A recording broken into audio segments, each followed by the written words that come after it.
Hey guys, welcome back to a brand new Ninjago video here on the channel. My name is TannerFishies. In today's video, we are going to be taking one last look at the Ninjago Legends series known as Kai's Monstrous Journey. At least one last look for now. Unless we get some type of big news coming out of this series, I doubt we are ever going to be addressing it in full again. However, the series is now over. All 3 episodes of Kai's Monstrous Journey have been released online on the LEGO website, and I have reviewed each episode individually. Feel free to check out those videos if you would like my full thoughts on any given episode of the 3. In today's video, though, I would just like to do a quick general overview, sharing my final thoughts on the series just as it is, and some common complaints that I've seen from the Ninjago fandom in relation to this series. All things considered, reception surrounding this show has been very negative even from the start. But is it the worst thing that Ninjago has ever put out? Stay tuned. I will definitely try to answer that. So first off, I think one of the main things that this series kind of failed with right out of the gate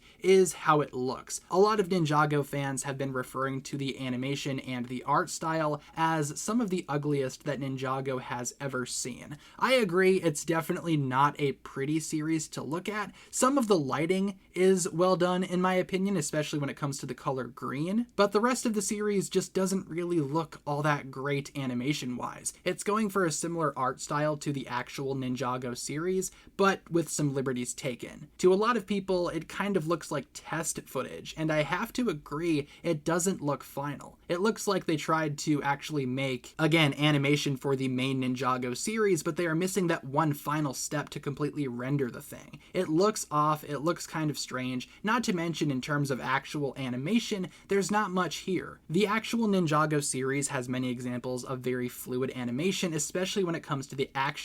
This series kind of just does away with that in favor of cutting away from the action and just showing the outcome. Maybe it's a budgetary thing, maybe it's an age restriction thing, more on that momentarily too. It's unclear why the series looks the way that it does. I am happy that Ninjago tried to take a new direction with its art style and its animation. I think taking risks is important when you can. I'm just not so sure about this art style specifically. To myself and many other Ninjago fans, it seems very off. Not to mention, again, the idea of this series being for a younger crowd, I'm sure did not go over well with many Ninjago fans out there. Again, this series was pretty much pitched as Ninjago Legends Monstrosity, minus all of the scariness. And I guess minus what made Ninjago Legends Monstrosity unique. But regardless, again, myself and many other people kind of felt this was a big step down from Legends Monstrosity in terms of tone, violence, and how mature it feels. This feels like Legends Monstrosity, but lesser. Not saying it's dumbed down, but it's definitely more so for, again, a younger crowd. They even said this during the promotion of this series. The folks behind this series made sure to specify that yes, they are aware that some Ninjago fans might not like this change, but it is for a different audience. And as an older Ninjago fan myself, I am well aware that I am not the target demographic for this series, but again, it is something that is Ninjago related, and I think it is fair to critique. Also, a lot of Ninjago fans have been saying how short this series is, and it follows a lot of those same issues that Ninjago Legends Monstrosity had. Now, as much as I love Legends Monstrosity, and as much as I've been talking it up in this video so far, one of my biggest critiques is the runtime. I felt like that series was just way too short, and all of the Land of Monsters stuff could have been elaborated on even more so, especially with how it impacts Kai. And in response to that, we do have this new series, which kind of carries over again the Land of Monsters storyline and the impact that it does have on Kai's character, but it feels different. It feels like now we have 2 separate entities that both have the same problem. They are just way too short. The episodes of Kai's Monstrous Journey are, all things considered, even shorter than the episodes of Legends Monstrosity. The impact should be there, but because of how short these episodes are, the impact just doesn't really exist. If I was making this series, I would have definitely blended this with Legends Monstrosity, just making one series focusing on the Land of Monsters, one coherent storyline that's long and worthwhile. And finally, one of the other biggest complaints that I've seen from Ninjago fans is the idea that Ninjago and LEGO lied in the promotion of this series. They talked a lot about a returning character that would be reintroduced in this series from the previous Ninjago series. Who exactly was that? It's hard to say. The series itself never even said anything about a returning character. Now, a common fan theory is that it is Bolson.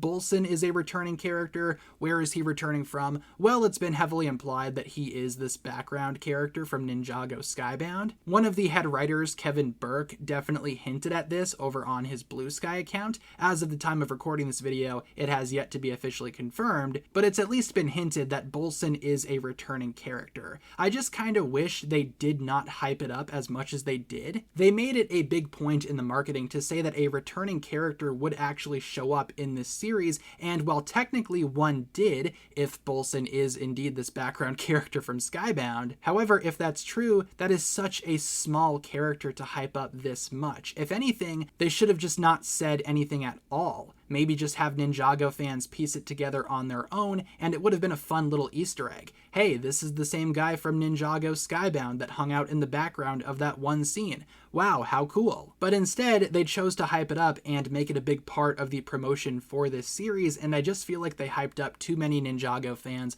ultimately leading to disappointment. Because people were expecting someone like Skylar, for example. Skylar being a popular fan favorite character, and someone who has a lot of relation to Kai. Unfortunately, Skylar did not show up in this series. Instead, the returning character is supposedly Bolson. They had this big mystery surrounding who this mystery character is. And while they did not technically lie in saying that a returning character would, again, return, they definitely hyped it up way too much. However, like I've said in a previous video, I do like the idea of random background characters returning with greater importance later on, and I think there are a lot of background, like NPC-style characters from the previous Ninjago series that could definitely return in Dragon's Rising or something else in the modern day with a greater focus and a greater role. Again, LEGO really shot themselves in the foot here with the marketing though, hyping it up as some big thing when it really wasn't much of anything at all. So to wrap up my thoughts in this video, to finally answer the question here, is Kai's Monstrous Journey a bad series? Is this the worst Ninjago series ever?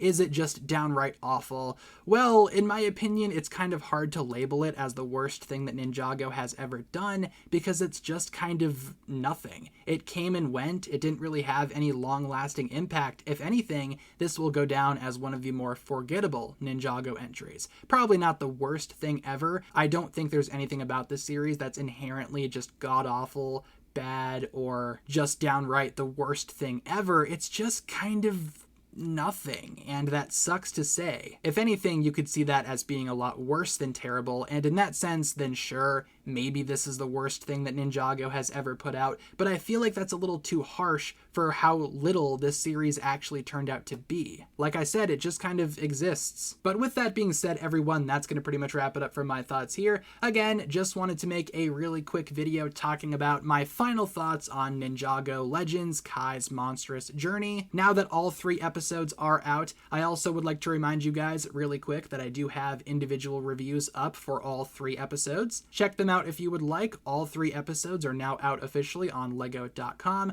Leave all of your thoughts down below in the comments. What exactly did you think about this series? Did you like it? Did you not like it? Did you like aspects of it? What do you think? Leave all of your thoughts down below, and I appreciate you guys tuning in. Thank you so much for watching. If you guys enjoyed this one, feel free to like and subscribe, do all that fun stuff, and I will talk to you guys again very, very soon. Peace.